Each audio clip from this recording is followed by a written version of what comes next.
Hello,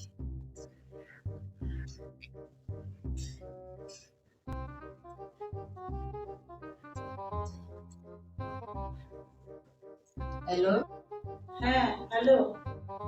আপনারা পাত্র চাই বলে পেপারে অ্যাড দিয়েছিলেন তো? হ্যাঁ, হ্যাঁ, বলুন। হ্যাঁ দিদি ভাই, ওই পেপারে আমি একটা থেকেই আপনাকে ফোন করলাম। আপনার সাথে ফোনে কথা বলছি বলে বলছি না, পেপারে এতগুলো অ্যাড দেখলাম, তার মধ্যে মনে হলো আপনি আমার স্ট্যান্ডার্ডে, তাই জন্য আপনাকে আমি কল করলাম। বাকি সব হাইফাই স্ট্যান্ডার্ডে ছিল। আপনার মেয়ে কোথায় জব করে বলুন তো?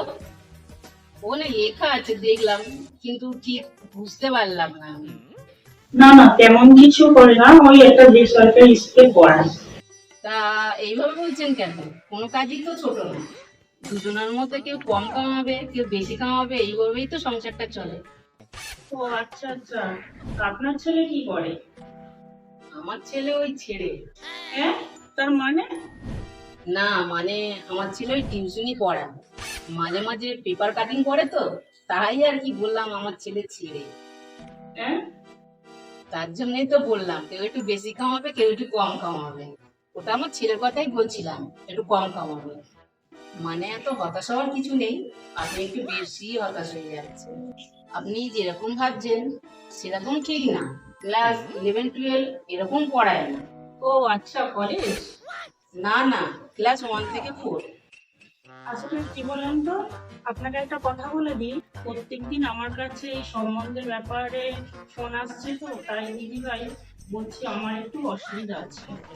সবাই বলছিল যে বিয়ের পর মেয়েকে জব ছেড়ে দিতে হবে, তাই এটাই আমাদের সমস্যা। না না, সেসব নিয়ে আমাদের কোনো সমস্যা নেই, আমরা তো চাই মেয়েরা এগিয়ে আসুক।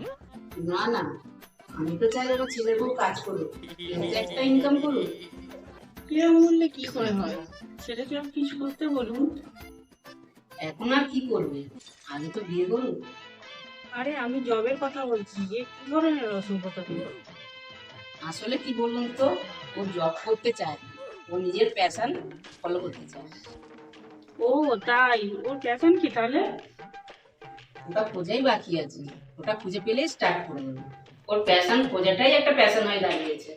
ওকে তাড়াতাড়ি খুঁজতে বলুন, মানুষের যেভাবে গড়াই কমে যাচ্ছে।